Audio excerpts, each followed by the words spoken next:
The Zone Coverage Podcast Network. They may be drinkers, Robin, but they're also human beings. Hell yeah, let's get stinko.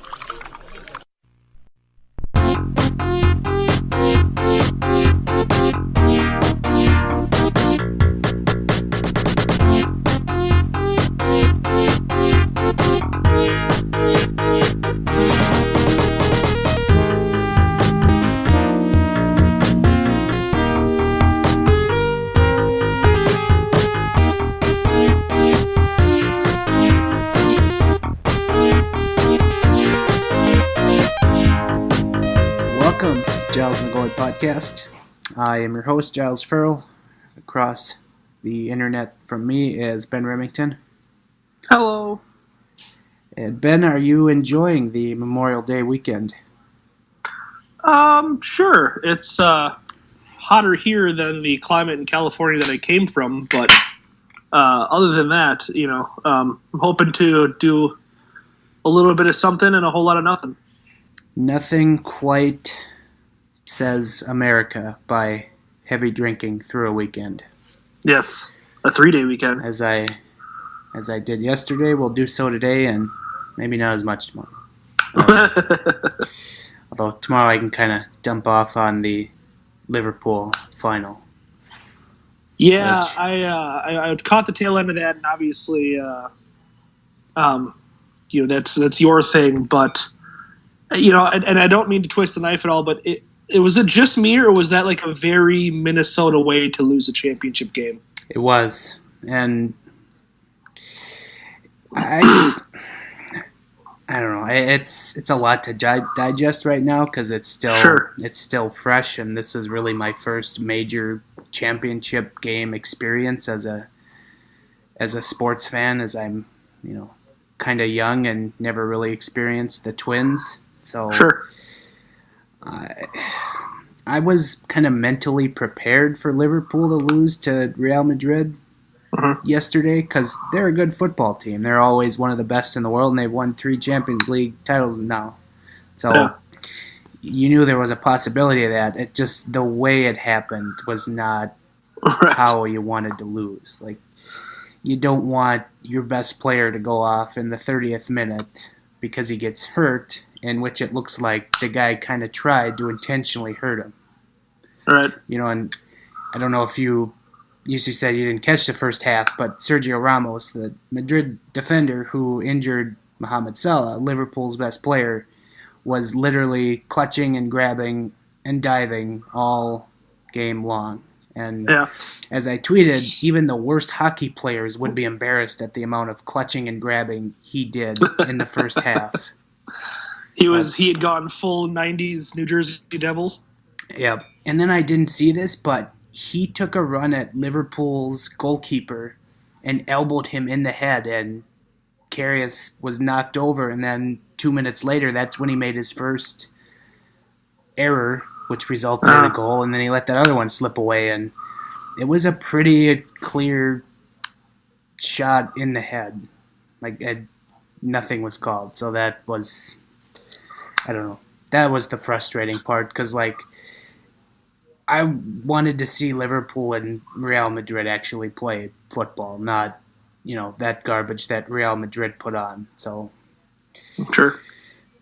I'm angry, as always. I guess that That's understandable. I guess that can be my grind my gears for this week because it's, God, that sucked. Anyway, this is not a soccer podcast, so I apologize, but it's just an experience that I've never had before, having, a team play a, significant, championship game. So sure. There it was. Anyway, before we dive into the actual podcast, I just want to give a quick plug to the zonecoverage.com subscriptions that you can sign up for. Go to zonecoverage.com/subscribe, and you can help support Ben, myself, and all the other great writers and podcasts we have on this network. Just a couple of bucks a month, or you can pay a lump sum for the whole year. You get some great stuff in there as well with that package, not just supporting us, but go check that out. And then if you kind of tight on funds, which is understandable, help out the show any way you can. Go to iTunes, give us an iTunes review, subscribe, tell your friends, go to SoundCloud, subscribe, YouTube, subscribe, all that fun stuff. So any way you can help out would be greatly appreciated. So there you go. Yeah, and I think it's an important distinction to make that there's a subscription. It's a subscription model, but all you have to do for a vast majority of the articles on our site is just give your email address. So it's just you're just creating an account with an email address just to get in the door. You get so many free a month, but if you just give us your email address, sign up for an account, you can access most of the things that are written on our site. Giles and I haven't written anything behind the actual paywall yet. Maybe that'll come down the line. We'll start doing maybe a little more in-depth stuff that will be behind the actual paywall that you would have to pay the monthly or yearly fee for. But for the most part, Giles and I's stuff is out there in the open. The only stuff that's behind the paywall is, I think, really great Wolves and Vikings coverage. From what I've seen, that's the stuff that you're going to have to pay for, and I think it's worth it. The people that we have that cover the Wolves and the Vikings, I think, are just incredible. Like I think it's pretty unmatched as far as other websites go. So I think that's the important thing to make. You can sign up for the site. You don't have to pay a dime, and you can read all the articles you want from Giles and myself and Heather Rule and even the occasional Tom Schreier. But the pay model is only for specific, very big, very in-depth articles that perhaps Giles and I will have at some point. Yes, hopefully. So. If we get the time. Yeah, time is something, man. I wish I had more hours in the day, but no kidding. There's not enough time. Anyway, moving on. Of course, the big news of the week, as making our podcast last week with Chris Long just about obsolete, about 14 hours after we recorded, was the Minnesota Wild hired Paul Fenton of the Nashville Predators to be their new general manager.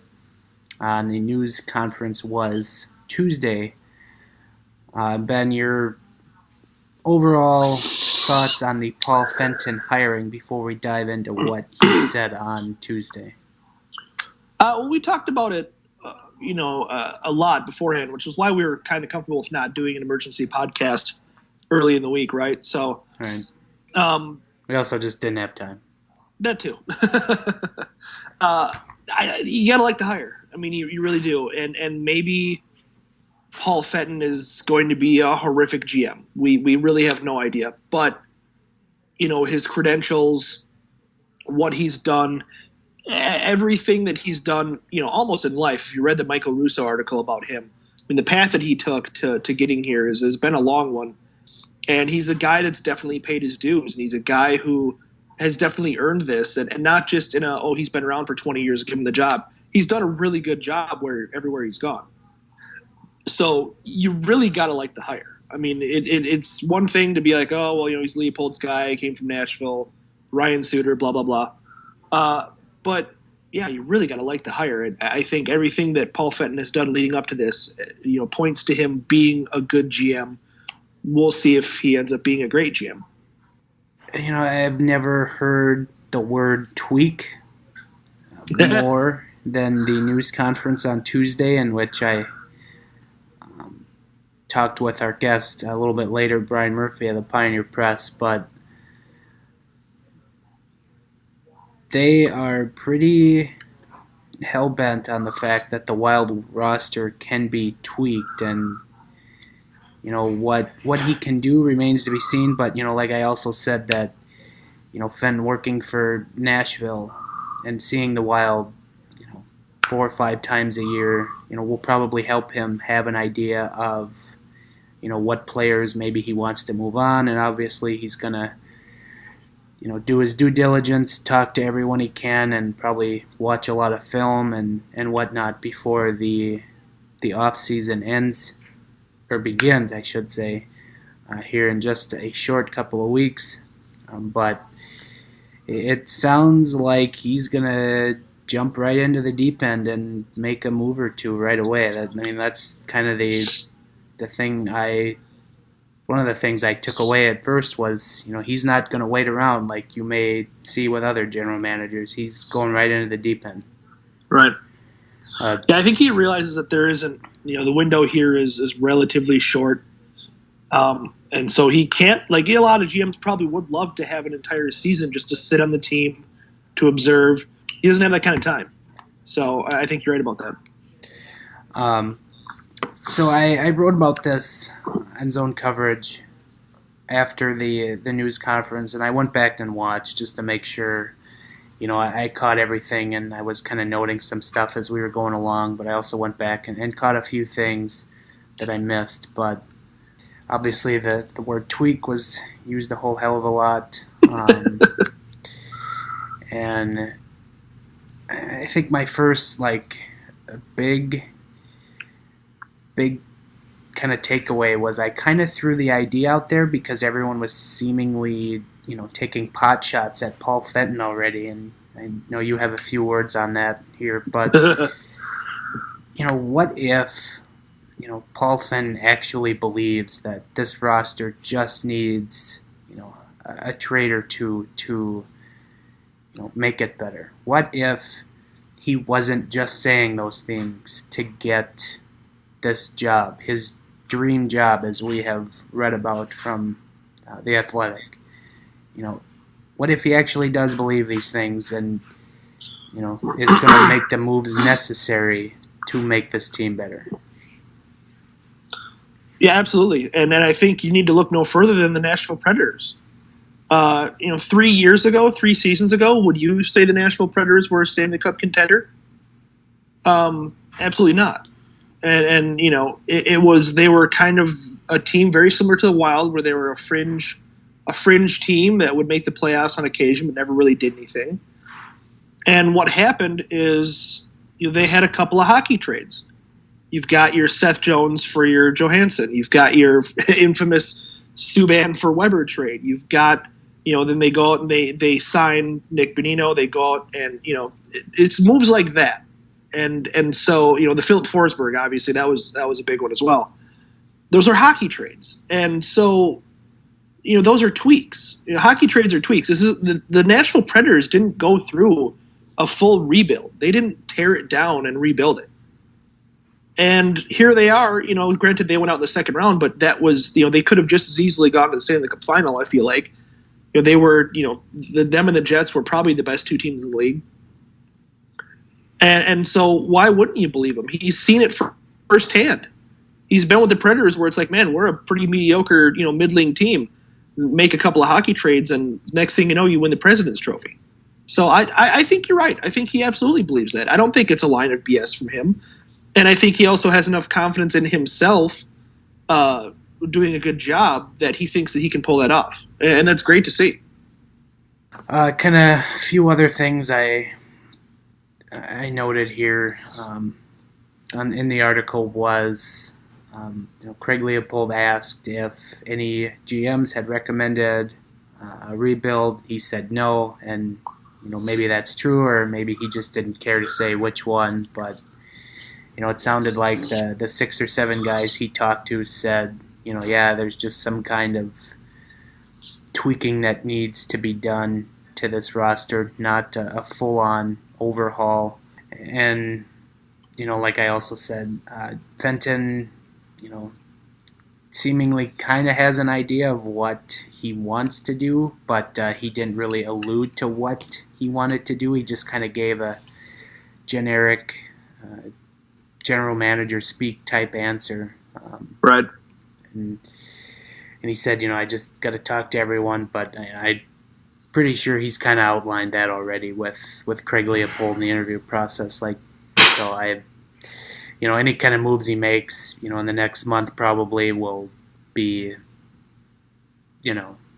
something he knows. And right, he's not going to come out and say oh, well, I plan on trading Charlie Coyle, and I'm really looking to see what I can get for Jonas Brodin. And he's not going to say that at the press conference, obviously. Right. I guess before we really keep kind of going down the line here, this is what kind of bugged me was just the pot shots kind of being taken at Fenton here, and in lesser extent Greg Leopold, and it kind of paved the way for you to write a column on Zone Coverage about the negativity that surrounds this franchise. Yeah, just much like you, I think we both kind of feel the same way. We're just kind of tired of it, Like I understand the negativity, I really do, and there, it's become kind of a cliche. It's become kind of a running gag now, but nobody is more psychologically beat down than the Minnesota sports fan, and I kind of wholeheartedly believe that. We've had the knife twisted on us so many times, and all that jazz. But it just, I think that, not to sound like we're some kind of elitist or anything like that, but you and I feel like we're in a good place with it, where it's like, yes, all of our teams are, championship inept right now, and we realize that. But we don't need to have that lead us down this dark path where everything sucks and everyone sucks and everything is awful and I need to lash out and let me, read into everything that a beat writer says and come up with the most negative spin I possibly can. Like, I don't understand. I mean, I do understand how it happens, but I would hope that at some point people would get tired of their own negativity and they would kind of give up that bit, And so I wrote on Friday on zonecoverage.com about, like, give it up. You don't have to look at things super positively. And I made mention to a local radio personality who both of us kind of hate. You don't need to have nauseating positivity. Nobody here is looking to get sold, on this Wild team being the Stanley Cup contender right now. And that's not what I'm saying at all.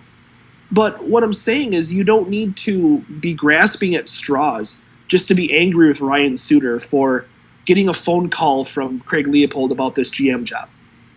You know what I mean? Like, right. It just seems ridiculous to me. Like, why are you upset with Ryan Suter because he answered the phone? If you're a player on a hockey team and you're invested in the hockey team to a point where you sign a 13-year contract, I'm not saying that he has the right to be consulted on these things. He doesn't. But the owner felt enough of him, he valued his opinion as a player enough to ask him what he thought about the GM. And if you're an owner, do you want to know if the GM has lost the room, so to speak? Wouldn't you want to know that? And so I don't know. I'd find the whole thing wholly ridiculous. The whole thing that happened to Carly Applin, I know it happens to her almost on a daily basis. I found it absolutely disgusting. It just, there's something to be said for you trolling people on social media, but the lengths that people go just as a rule, never, ever, ever tweet a player's wife. Just as a rule. I get that she's a local sports personality, but if you're going to tweet her something about her radio show. Don't tweet her that she's a whore because her husband didn't score in the playoffs. Like, that's absolutely – that's so out of line it shouldn't even need to be said, but whatever. So, yeah, I'm just kind of – I didn't reach a boiling point, but I'm just kind of really tired of it. It's just kind of worn me down where it's just like I'm so sick of hearing everyone, just crapping on every single thing that happens with the Minnesota Wild just because they've been disappointed by them in the past. I mean, I get it, but try to just take a little bit more of, not even a positive approach, but just more of a neutral approach. Just see what happens. And I tweeted this. I said I didn't understand the vitriol that Wild fans have right now. Like, they got the move they wanted.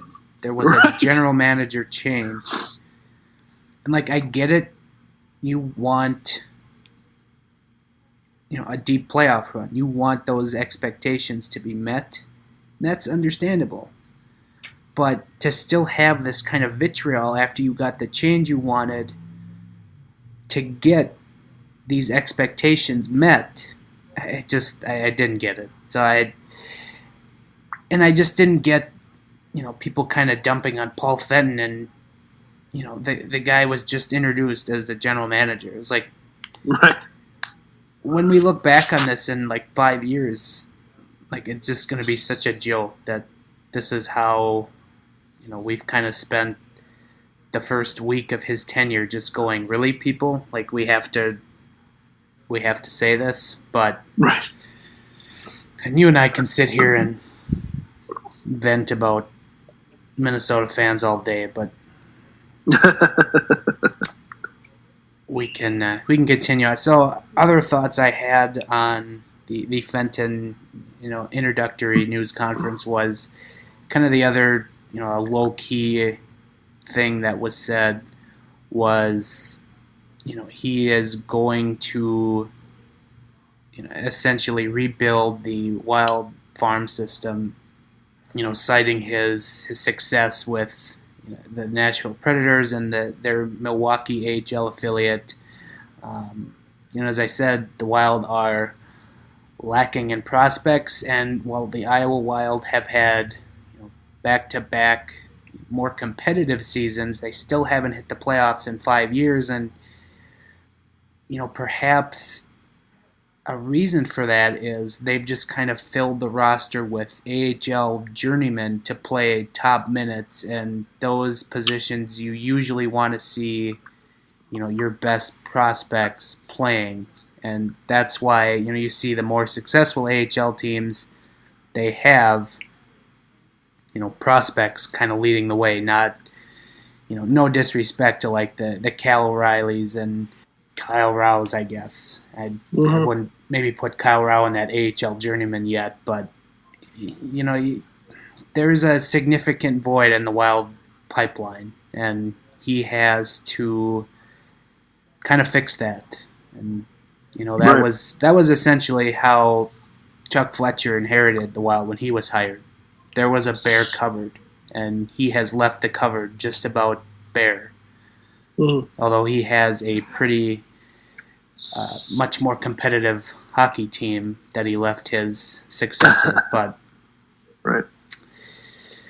Blah blah blah. Analytics staff, the War on Ice folks, sounds like they're going to be still hanging around, and their input will still be valued. Although he kind of had a roller coaster with that question when it was Chris Hine of the Star Tribune kind of asked, what role analytics will kind of play in his front office, and this was his line. He kind of goes up and down here, so he really roller coastered this one. So I'm going to read the whole quote, and he says, "Certainly looking at the information provided by the analytics team is something I'll always look at. I don't believe any decisions are going to be primarily made by analytics, Sean Bergenheim, but it will support everything we do with our eyes.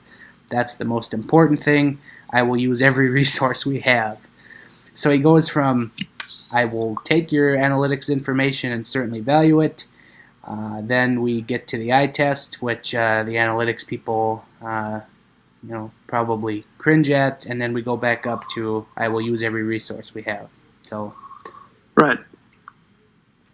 And that's, I think that's the important thing, and that's something that I think, should be a win for the analytics crowd, is that he's going to use every resource he has. And I think that's, for folks like you and I who, subscribe a little bit to both sides of the equation, that's all we ask, is just use every resource that you have available to you, Right.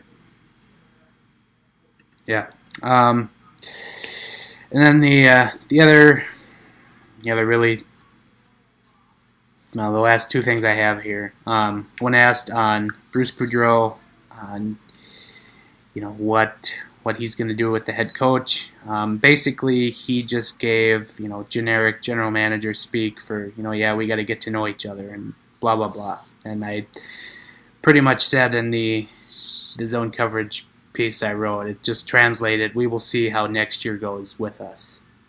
And then Bruce will probably get reevaluated. But it sounds like these two are pretty straight shooters, so I will imagine this will either go really well between them or it will not go really well. And by not really well, I mean it's bad. entirely it's entirely possible it doesn't go well. But I think overall Bruce Boudreau's done a good job, and I think he's got enough respect that I think he's given the benefit of the doubt, and I think that Fenton, I don't know. I guess I would be surprised to see Boudreau gone because of like philosophical differences. You know what I mean? Like if the Wild are absolute dog ass this year, I get it. Like if Boudreau is fired because of that, that's understandable. But I don't see a thing where, halfway through the season or whatever, the Wild are leading the division and Boudreau resigns or whatever because him and Fenton just don't get along. I don't see a scenario like that. Right. Also, imagine being hired for a hockey team to run their front office, and you get a team that has made the playoffs 6 years in a row, and this team also has one of the more winningest head coaches in the regular season of the era. Right. That's a pretty sweet gig to take over, and I'm sure all general managers would kill to take, that kind of a job that Paul Fenton did. Because when general managers take over, they usually are taking over a team that does not make the playoffs. And as I mentioned before with Chuck Fletcher and how he took over, you usually don't have great prospects coming. And it's, closer to a rebuild than it is of any kind of roster tweaking. So that's a pretty good spot for a general manager to be taking over. And I don't know why some people out there kind of thought this position was not really, wanted. Yeah, I mean, there was how many people interviewed for this job? I think it was like 6 or 7, yeah. Right. I think it's a good job. I think that, as Fenton said also, Leopold has done everything in his power to make this a successful hockey team. He's given, his GMs all the power in the world and also given them all the money that they can to work with. This isn't a Carolina type situation. Right. So, I think it's absolutely a good job. And is it a storied franchise? Obviously not. But, those jobs also don't come up very often either. So as far as the GM vacancies, this year, I mean, the Maple Leaf situation was obviously a lot different. But as far as the other GM vacancies, I think, it was the best job out there. And I don't know that it was very close. I like the low-key jab Fenton took at Tom Dundon and the Carolina Hurricanes. Yes. When he said the thing that was most attractive about the job was that Greg Leopold gives the full option of being a cap team. Right. And I took that as a direct jab at Carolina, a team he interviewed with 2 months ago. And saying it just didn't work out. Yeah. And we pretty much know that Tom Dundon is not going to be spending to the cap anytime soon. So right. I appreciated that part of the presser. That was funny, but and then obviously again, we talked about Bruce Boudreau with generic speak. He didn't really give much of anything on the scouting staff and the hockey operations department in general, but I gotta imagine, and Russo's been all over this, saying, after the draft, don't be surprised if there are going to be changes. But it's also interesting. It's also interesting that David Poyle's been kind of locking up key people with promotions and extensions here in the last week. So it's basically saying you're not raiding my front office. Right. No, but I think Fenton has made enough friends across the hockey universe that it won't be.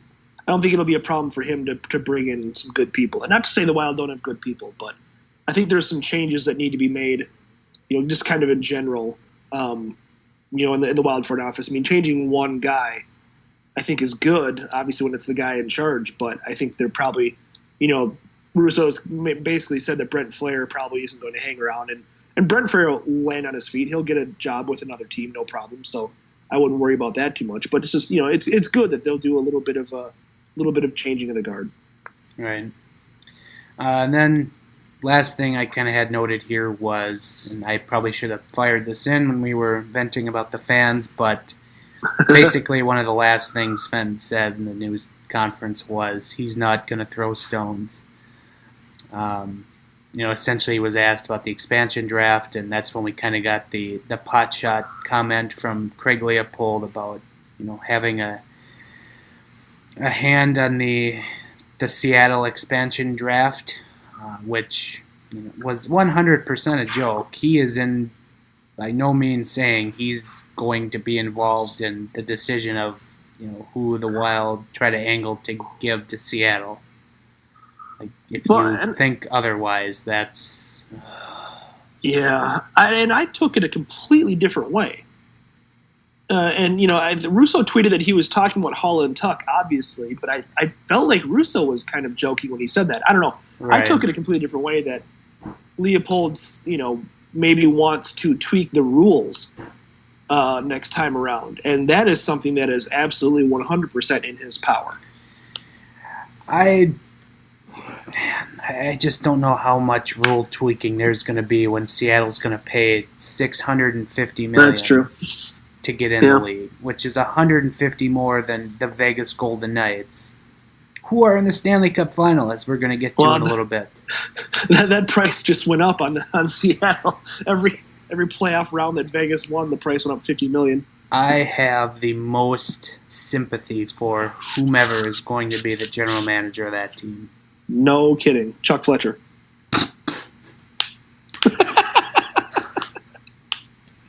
My God. All right. But yeah, it don't throw stones. That seems to be a good thing here, and give Paul Fenton a shot, and let's see what he's going to do. I'm very curious, and I don't know. This guy's been kind of passed over for several jobs, and it just kind of makes for that good story that maybe this could really work out, because sometimes you get those guys who just get looked over for positions like this, and then finally he gets his shot. So he's going to make the most of it. Right. Any last thoughts from this presser, or did we kind of go through them all? No, I think we covered it. I was... as far as an all-encompassing thought on the presser, I was a little surprised I didn't... it was exactly what I expected, and I was a little bit surprised by that. I thought there would be something in there where I would be like, oh, wow, he's not effing around. I thought there would be some kind of... and then especially after reading Russo's article about Fenton and how much, it seems he's a very strong-minded and very fiery individual, I'm even a little bit more surprised that we didn't get some kind of, I don't want to say aggressive, but something, of that ilk, something where he really kind of threw down the gauntlet on us. Not that I'm super disappointed by it. I think the press conference went fine, and there was certainly nothing that I could pull out of it negatively. I was just a little bit surprised that it kind of, went just the way I thought it would. Did you read anything into the fact that Koivu, Parise, and Suter just happened to be there? No, I mean, it makes a lot of sense. It's not like those guys are going anywhere anytime soon. I mean, if Charlie Coyle shows up, that's going to raise some eyebrows. If, Matt Dunbar, Jason Zucker is there, that might raise some eyebrows. But no, I mean, those three, it makes a lot of sense. Two, obviously, Parise and Suter are in town rehabbing their injuries from what we're being told. So that makes a ton of sense. And Koivu, like it or not, he's, kind of the, not the face of the team, but he's kind of the heart of the team. I mean, he's been here for, 15 years now? Pretty close. It's not that surprising that they were there. And it's a good thing that they were there. I mean, I'd rather have them there than not. I mean, I'd rather have them there than find out that they were invited and declined, Right. Before we move on, we'll go to our guest, Brian Murphy of the St. Paul Pioneer Press, as he was at the introductory news conference for Paul Fenton. I think I caught him asking a couple questions on the feed there, so we will send it to him.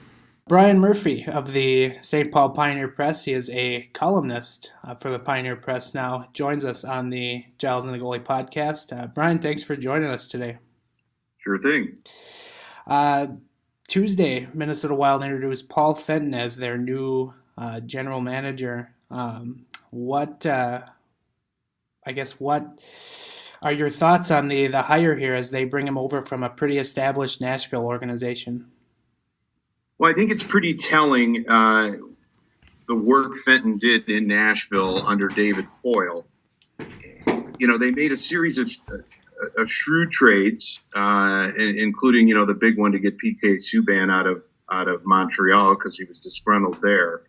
But if you look at the history of the Fenton Poile sort of workbook, it's been about drafting and developing. It's been about a very deliberate approach to building a team internally. I think David Poile made a decision after losing Shea Weber and Ryan Suter to free agency after giving them pretty good offers that this is, you know, we're not going to be able to probably compete in a free agency standpoint, especially as they were a team much like the Wild now that were kind of muddling along, couldn't get out of the first round, sort of had stagnated a bit.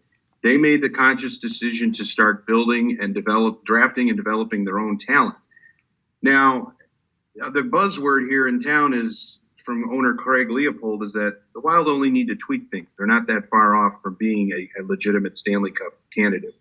I don't know what tweaking necessarily means, but I think Paul Fenton is going to be charged with identifying and figuring out which players what are the Wild's best assets, and if they have movable contracts, what they're going to be able to do to get some other pieces in place, because clearly this roster is not gelling together as a quality postseason team. So tweaking, it'll be interesting to see what Paul Fenton thinks of tweaking once he gets a full evaluation. And I don't know about you, but I'm not sure I've ever heard the word tweaking so much here in the last couple of days than just about any other time and covering a hockey team. Yeah, they might as well just put it on a towel and a lamppost. That might as well be their slogan for next year, replacing our ice. Our ice, the tweakers. And I'm sure the drug community will love that.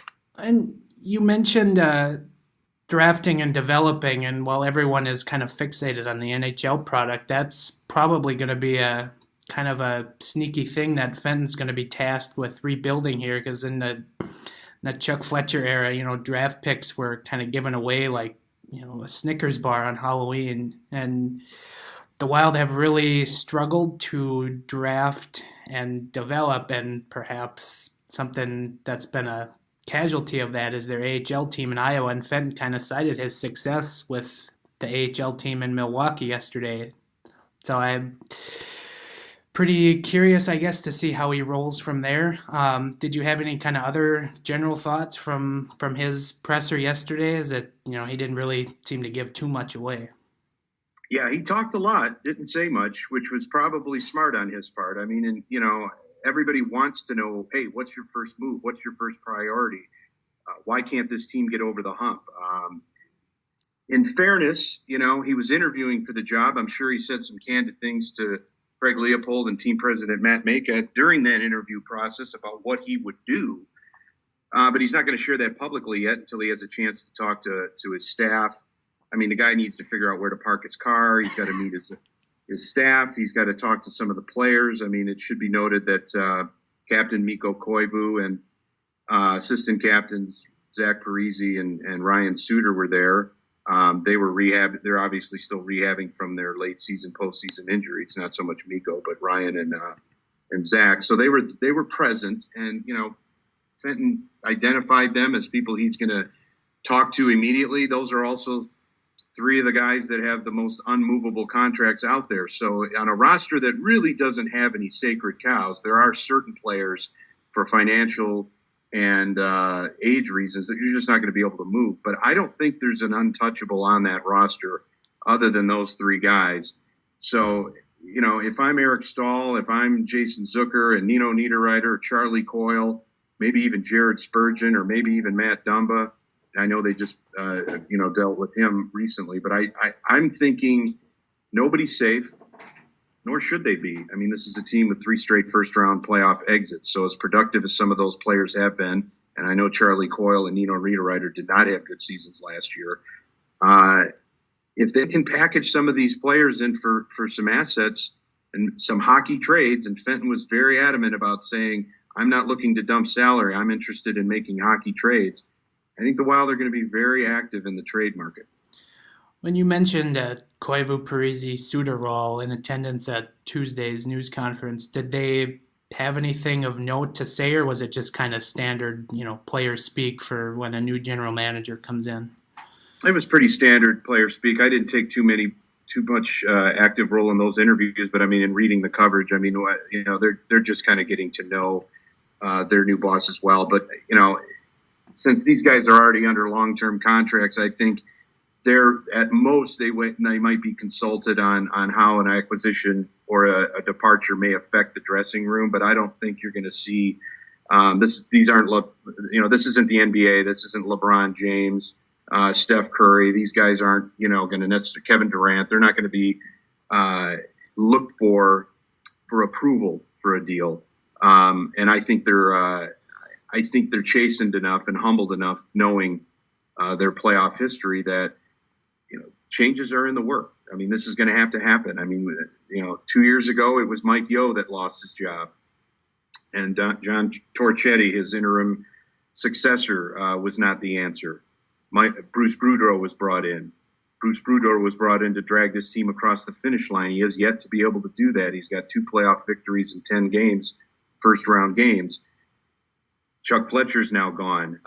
You're going up the line here. I think these players realize that nobody's necessarily safe. Changes are going to be in the offing, and something has to happen as far as how this team plays, how this team transitions into the postseason. Because if you watch any of the Western Conference playoffs in particular, and you see the speed that Nashville had and the depth that Winnipeg had and the toughness which they played with, and how Vegas was able to overcome all of that against all odds and get to the finals, I just don't see the Wild as being anywhere near that right now in terms of skill, in terms of depth, in terms of tenacity. We've learned that over the last several years, that they just don't have the horses to compete in the postseason. Now, granted, they were without Suter and they were without Parisi later in that series, but I don't think there was any sense that they were going to be able to beat Winnipeg even if they were full strength. So I think that the players realize changes are in the offing. That could be personnel big time, and it could be style of play as well. You kind of mentioned how not fast the Wild look in the postseason. I don't know if you caught this, but Bruce Boudreau was on FSN after the presser, and he kind of said, the Wild just got a bad luck of the draw when it came to the playoffs, because he cited their record against all the other playoff teams in the West, essentially, and said, we had a winning record against all these teams except Winnipeg, the one team we got matched up against. And I kind of took that as, well, maybe that was good you got matched up against Winnipeg, because it kind of brought some changes that maybe this stale team kind of needed. I don't know what you think of that. Well, I mean, you could say last year when they set a franchise record with 106 points, they drew a very favorable matchup in the first round against the St. Louis Blues. And what did they do? They fell behind 3-0 and lost the series in 5 games. I mean, I'm not buying the whole matchup theory. Look, the Western Conference is tough. And if you want to be considered a tough team, I mean, it was always the same thing against Chicago. Well, the Chicago's just a tough matchup for us. They're in our heads, and they've got the cups. And boy, if we could just play, somebody else, we'd probably be able to, what kind of mentality is that? I mean, you're in the Western Conference, you're an NHL team. If you want to be considered an upper echelon club, you're going to have to beat these elite teams anyway. And who's to say matching up against Vegas would have been any better? I mean, look at how well Vegas has played in the playoffs. I mean, they took care of LA in 4 games in the first round and took down a pretty good San Jose team in only 6 games. So the notion that the Wild caught a bad break because they faced Winnipeg, I don't think they would have beaten them in a best of 20 series. I don't think it would have mattered, and I don't think they would have beat Vegas or Nashville in the first round the way they performed against Winnipeg and the way they performed in the playoffs in the past. The moments have been too big for Minnesota, and they got to figure out internally what's it going to take either from a personnel standpoint, a system standpoint, or from a style of play standpoint. What's going to allow them to advance in an ultra competitive, tough, deep Western Conference? And just, whoever they're going to match up against, there's always going to be a problem. But I kind of flip that argument on its ear, because if that's the case, then they should have taken care of the Blues in 4 games last year and moved on. And of course they did. You mentioned Vegas. Vegas quickly also dispatching the Winnipeg Jets, who smoked the Wild. And Vegas taking care of them in 5 games on the Western Conference Final, no less. So kind of adding to maybe Vegas wasn't a great matchup for them either. Before we move on to our final questions, do you have any thoughts on Vegas in this run? I mean, this is pretty great story for the NHL. I think it's a great story. I think there's some people that are wondering, well, they had the deck stacked in their favor. And yeah, there were probably more favorable expansion rules this time around that allowed them to pick off more quality players and build themselves a quality team. But look, they still put up a monster regular season, and they still had to get through with the Winnipeg Jets, who I think everybody thought was the consensus favorite, certainly coming out of that Nashville series, the way they had taken care of the Wild, and everybody thought, well, there's no reason that the Winnipeg Jets shouldn't be in the finals. And yet, as you mentioned, Vegas takes care of them in 5 games. They came together. They're riding a hot goaltender in Marc-Andre Fleury, who's, cup proven and playoff tested. And let's not also forget, too, that 2 days before opening day, Las Vegas suffered through one of the most horrific mass shootings in our country's history. And, to have to kick off your franchise under that kind of circumstance is not easy, and not something any new team from a marketing standpoint would want to have to tackle. And yet they handled that situation well. They struck all the right notes at the time. And I think they've really had a fan base and community galvanized around them. I mean, they're the first pro team in one of the largest markets out there. And look, Las Vegas is always going to be able to draw good crowds, unlike, say, Carolina, unlike, say, Sunrise, Florida, or even Glendale, Arizona, because Vegas is a huge town. It's looking for pro sports, and it's a transient town. You're going to have people from all hockey markets wanting to make the pilgrimage to Vegas to see their team. And the fact that they've been able to get to the finals their first year, I think it's a great story for hockey, and it's a great story for Las Vegas as well. And I just, I think right now, I mean, if they face either Washington or Tampa, just because of that Cinderella dust they seem to have over them, I mean, I think you got to think of Vegas as the favorite. All right, last couple questions here for Brian Murphy, our guest. We ask these to all of our guests that join us here on the podcast. First of which, Brian, you obviously covered the Wild a little bit in their early years. Do you maybe have a behind-the-scenes type of a story you can share with us? One of my favorites in the early couple of years to cover was Sergei Krivokrasov. He had actually played for Nashville and had a couple of 20-goal seasons. He was kind of picked off that expansion list as sort of maybe could be one of the Wild's great, best scorers. He didn't necessarily produce as much, but he was one of the best characters. He was one of the best interviewers. And one of the best stories I've ever heard was he was on the media bus one day because he had missed the team bus coming out of an arena. So he hopped on the media bus to go back to the hotel. And his self-awareness was not Sergei's strongest suit. He's on the phone. He's on his cell phone talking to Don Fuller, who was the head trainer at the time. And I don't know what he was nursing, what kind of injury, but he said within earshot of everybody in his great Russian accent, "Donnie, it's Sergei. Do I take the red pills or the blue pills? Call me. Goodbye." And hung up the phone. Now, I tried to stifle my laugh, but I couldn't. I mean, I've never heard anything like that before, especially on the media bus. But, this is another example of how players can barely put one foot in front of the other without being told how to do it. But him calling the head trainer to ask which pills to take. I'll take that story to the grave. Then secondly, Ben and I, big hockey jersey fans/critics, if you will. So we love to ask our guests, do you have a favorite hockey jersey of all time, or if you can't really narrow the field to just one, we give you like a Mount Rushmore of hockey jerseys. I don't think you can ever go against the Chicago Blackhawks blood red. Just to me, how striking the logo is, the color. I love the C with the cross tomahawks on the shoulder. As far as a traditional, original six, old school jersey, I think Chicago's former road and current home jerseys stand above everything else. Beyond that, I'm kind of always been an original six guy. I grew up in Detroit, so I've always liked the Red Wings jersey. I've always liked the Toronto Maple Leafs, especially the old school leaf design, the old Boston Bruins, sort of the Bobby Orr era road jersey, the dark one, the black one.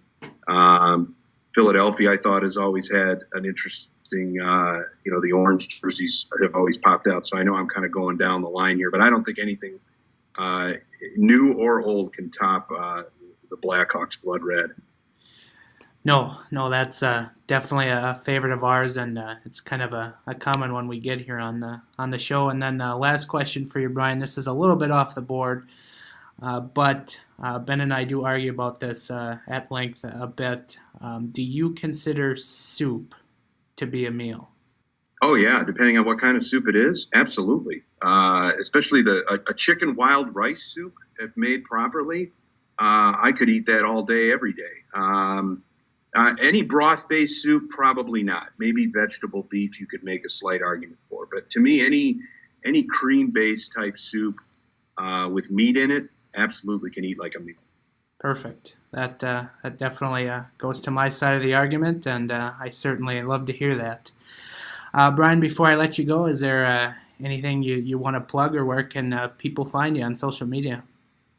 Yeah, I'm on Twitter, Murph P Press, PPRESS, and I can also be seen obviously in the Pioneer Press and on TwinCities.com. So thanks for having me, Joe.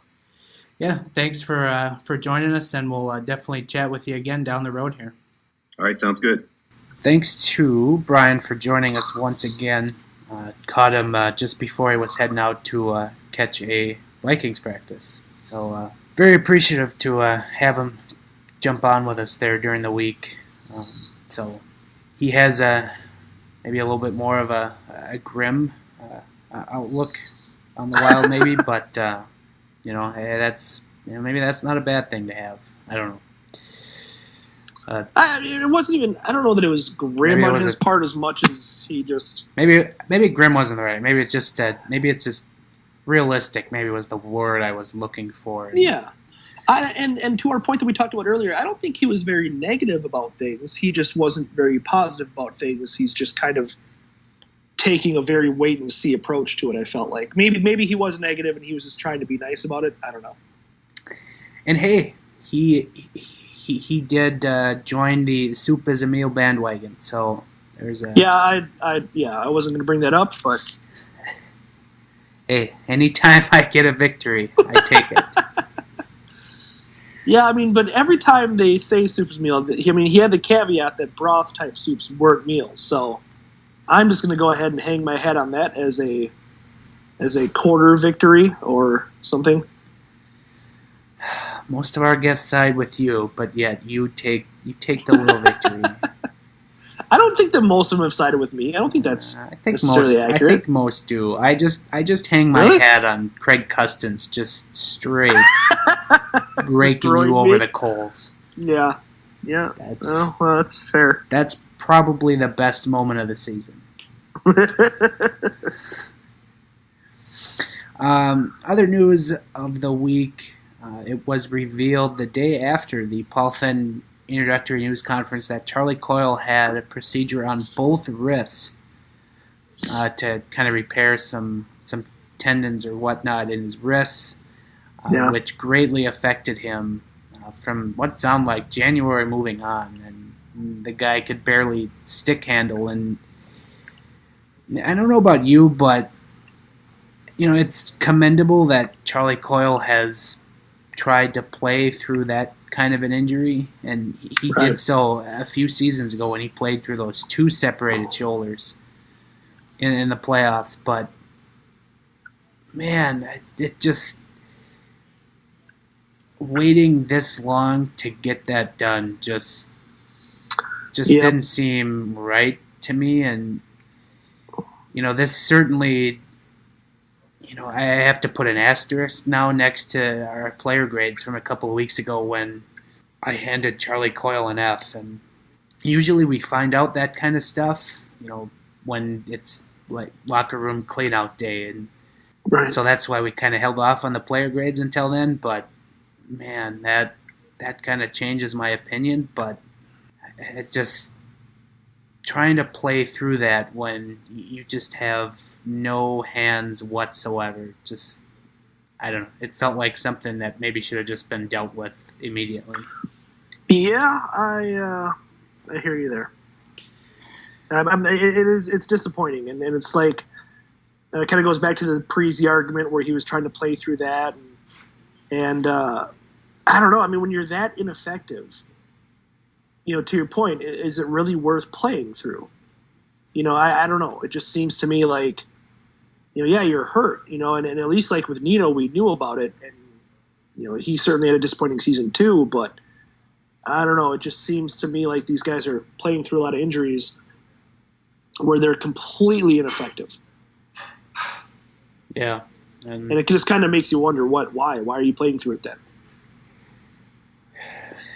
It was just the year of injuries almost, and that's not at all surprising that Coyle kind of had that kind of an injury. But I don't know.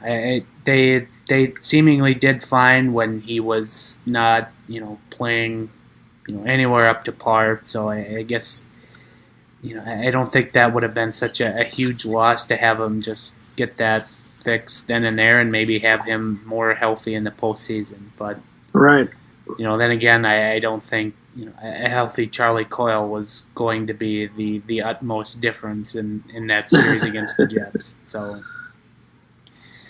well, what it does do is it kind of gives you. I mean, it lends itself to a little bit of optimism about next season, right? Like, it's not the fact that he just, as a hockey player, took 2 steps back. If he was dealing with 2 wrists. I mean, both wrists. I mean, that's just, it's crazy that he played through it, but it kind of gives you like, well, maybe next season we'll see the old Charlie Coyle or maybe even better. It just kind of gives you a little bit of a glimmer of hope on that. Right. And this, I don't know, this just kind of makes it maybe even more difficult to trade Charlie Coyle. Yeah, that too. And so I would not be shocked if he's back next year, but his contract is pretty movable still, and you would just be at a real sell low kind of a point, and so I don't know if Charlie Coyle is going to be the move that shakes this team. Right. All right. Any other Wild related thoughts you have before we move to the NHL playoffs? No. I mean, the only thing that I can think of that happened all week is that Victor Louvre signed over in Sweden or Finland with the KHL team there.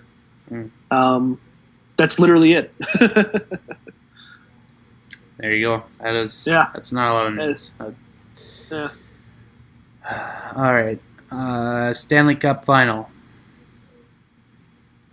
The Vegas Golden Knights, as we talked about last week, punched their ticket to the Stanley Cup Final, and they will be joining the other most unlikely combatant in the Stanley Cup Final, the Washington Capitals. Right. As I tweeted out from the podcast Twitter account, it's the Girlfriend Team Series. Mm-hmm.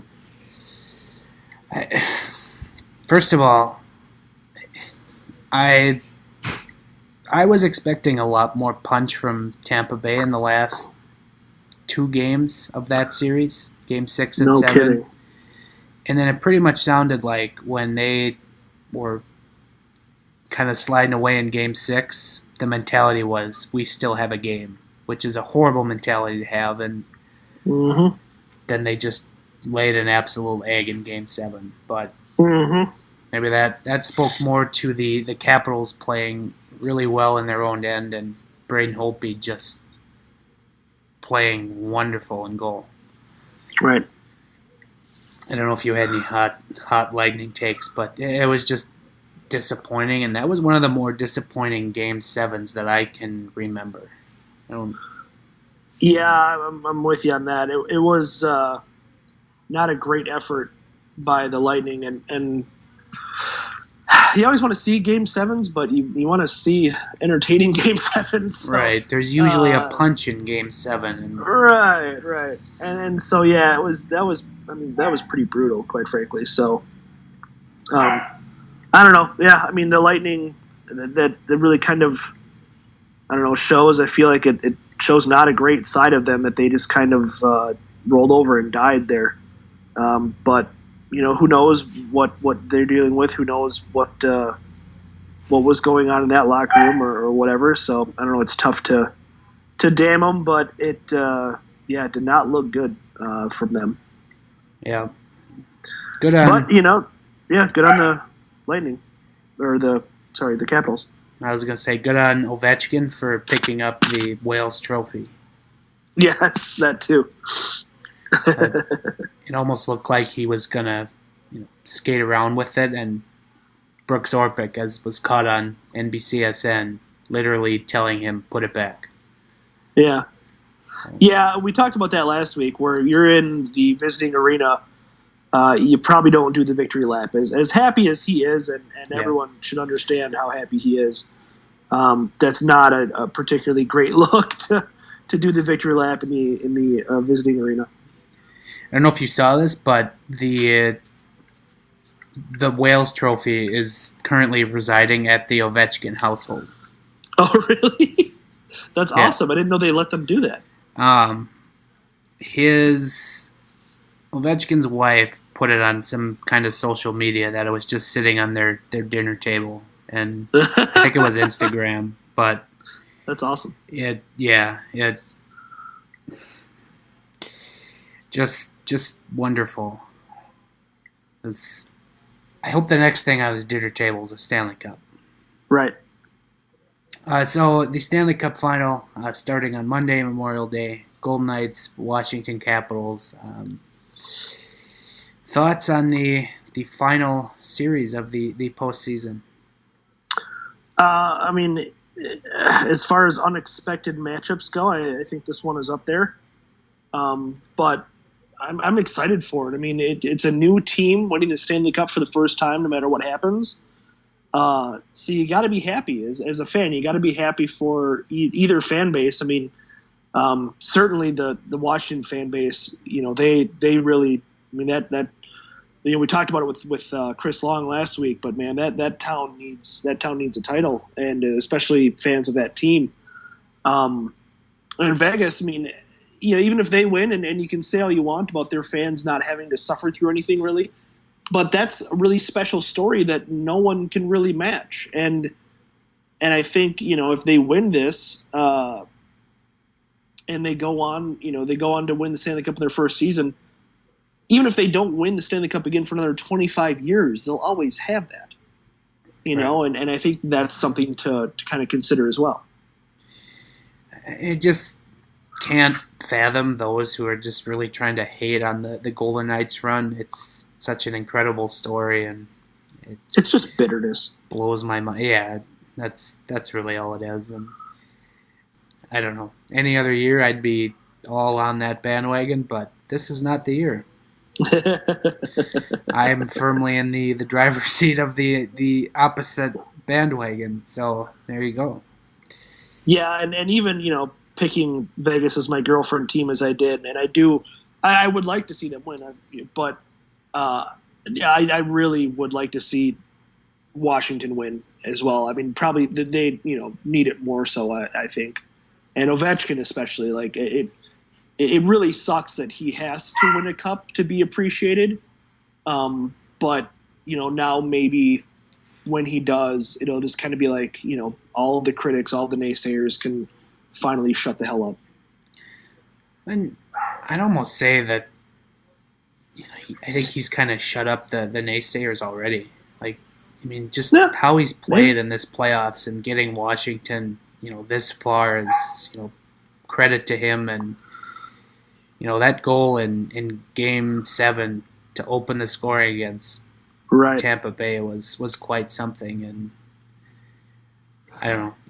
I hope it continues, and I hope he does get that Stanley Cup, because even if the Caps don't win this round, I think the naysayers should be finished, but they will still come on out and say he's not relevant because he hasn't won a cup and blah, blah, blah. So Right. I am firmly in the let's win this Washington bandwagon so that he gets that cup next to his name and they can be silenced forever. Right. So since we have the Golden Knights and Capitals in the Stanley Cup final, our girlfriend teams. One, I don't know how Tom Schreier's going to try and troll us this round, as he has been every other round of this playoff, saying our teams are going to lose immediately. How are the Sharks doing right now? They signed Evander Kane to a ridiculous contract. That's how they're doing. Oh, yeah. So they somehow lost after already losing. Right. Can't wait till they lose out on John Tavares, too, because the Islanders hired Lou Lamoriello. Right. But, so we're going to wager on this series because we have to. Right. We get to bring the weekly wager segment out of, semi-retirement. So obviously in the final, Ben is taking the Golden Knights. I am taking the Washington Capitals. Ben, what are we going to wager on this fine series? Jeez. Let's see here. I think that, I don't know, I'm feeling like the written statement on the podcast is a good option here, and or perhaps a tweet that can be retweeted and cited and made fun of and such. I'm kind of leaning that direction with it. I don't know. What do you think? Yeah, I mean, I have many, or actually almost all of my tweets are, ones that you can go back and make fun of. But, so it's nothing new. Right. I don't know. We could do the written statement again. Those are always good. Mm-hmm. I'm trying to think of what you would have to write when Washington wins that would be something very difficult for you. Because I've already covered. Damn, I can't even remember what it was. The Vikings. Well, that was. Yeah. There's not much more that you loathe than the Vikings. True. Maybe I should just make you write an apology to Wild fans.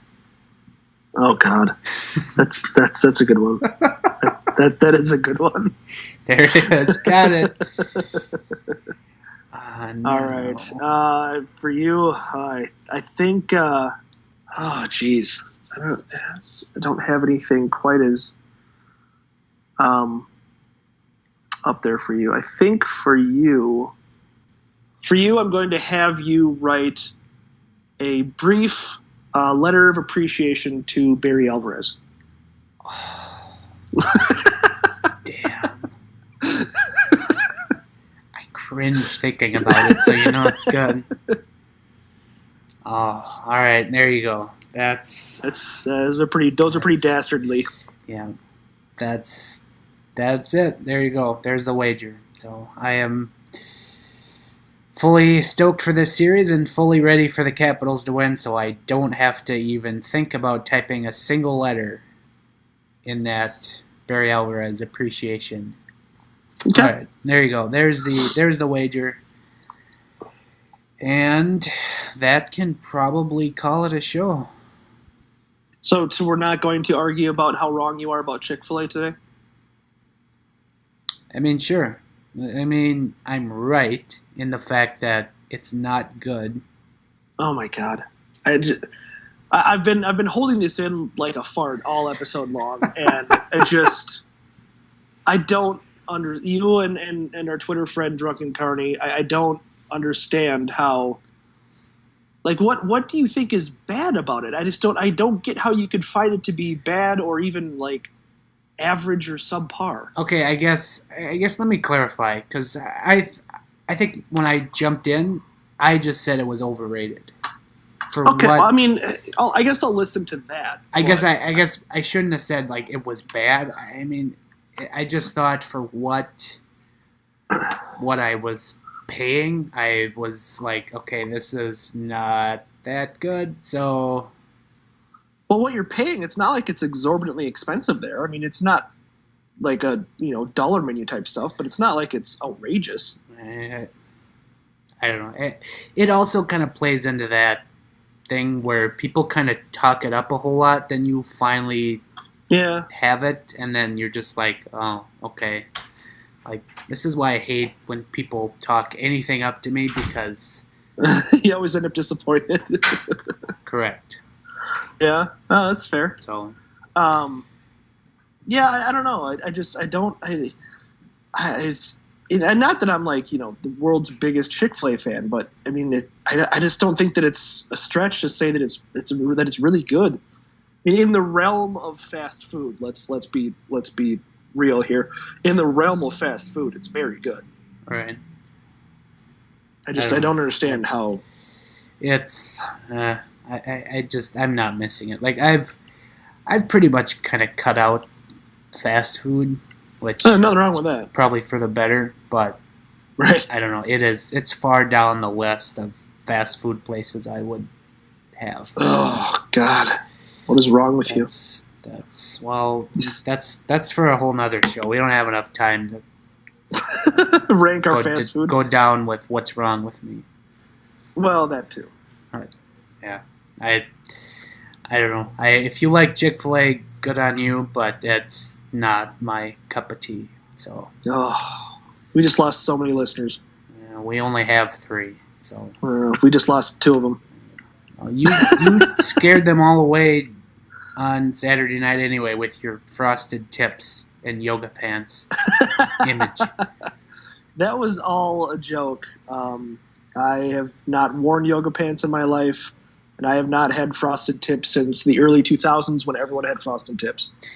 Finding that tweet was actually the first useful thing I saw in the Twitter in case you missed it thing. Like, I did not see that when it was tweeted out, and I found it in the in case you missed it. So there you go.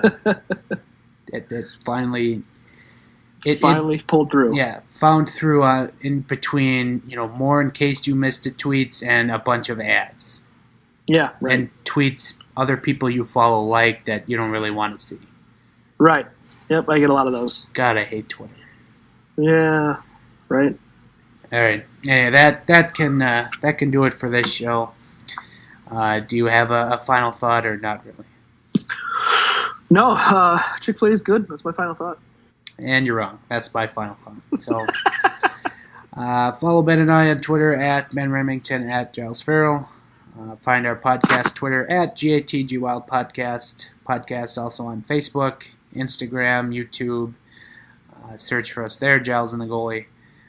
You can find the podcast on iTunes, as I said at the beginning of the show. Drop us a subscription on iTunes. Leave us a rating. It helps boost up the show.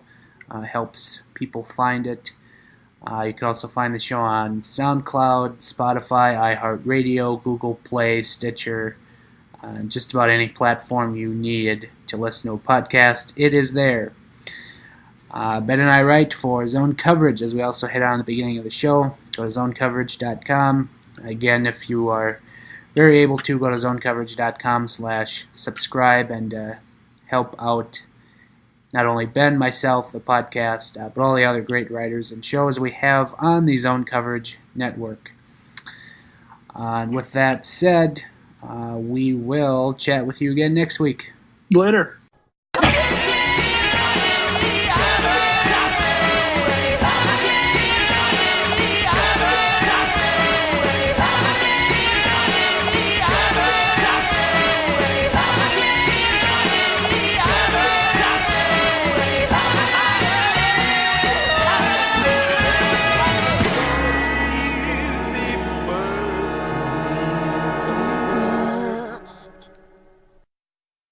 It's not resiliency. You're making it sound like we're good.